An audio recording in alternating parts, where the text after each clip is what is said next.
এটা দেখেন, এটা যা দেখছেন হালকা হালকা কুয়াশা, অনেক সুন্দর মাশাল্লাহ। দেখছেন এটা মানে এটা দিয়ে বোঝা যায়, আমি বলি এটা দিয়ে বোঝা যায় যে আল্লাহকে কতটা ভালোবাসি। হ্যাঁ, আল্লাহকে কতটা আমরা মানি। যেমন আমি একটা কথা বলি, আমিও যেমন আমার কথা বলি, আমিও যেমন মনে করেন ফজর নামাজ পড়ে আপনাদের কাছে এই ভিডিওটা দিতে চাচ্ছি।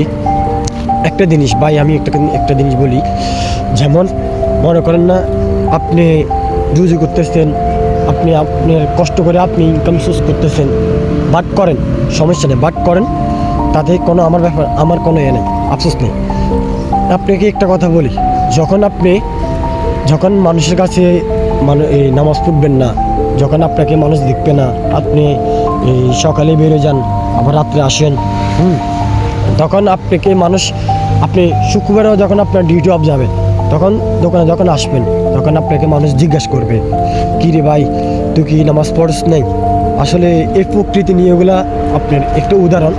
তো ভাই আমি বলি নামাজ পড়েন, বাইরের যখন এই সকালগুলা হাওয়া দেখেন, পাখির ডাক, হ্যাঁ, এই যখন মনে করবেন এই সকালবেলা মানুষ চলাচলা কম, দেখবেন নিঃস্ব কবরস্থানগুলো আপনার মাশাল্লাহ একদম অস্থির, যেমন ঠান্ডা একটা জায়গা কবরস্থানের মধ্যে। তো দেখেন আসলে জায়গাগুলো খুবই সুন্দর মাশাল্লাহ, আমার কাছে সুন্দর লাগতেছে। তো যারা এই ছোটো ভাই ভিডিও দেখেন, ছোটো ভাইকে লাইক করবেন, কমেন্ট করবেন, শেয়ার করবেন, ইনশাল্লাহ আপনাদেরকে ভালো ভালো ভিডিও দিতে চেষ্টা করব। তো আমরা সামনে যাই দেখি আর কি একটা অবস্থা। তো এটা মাশাল্লাহ এই গাছটা খুব সুন্দর, এটা আমি কবরস্থানের মধ্যে আছি। তো আসলে কবরস্থান নিয়ে ভিডিও করা আমার কোনো ইচ্ছা নেই। তো এইটা প্রকৃতিগুলো আপনার মাশাল্লাহ খুবই অস্থির সুন্দর, জায়গাগুলো আপনার সুন্দর, হালকা হালকা কুয়াশা দেখতেছেন।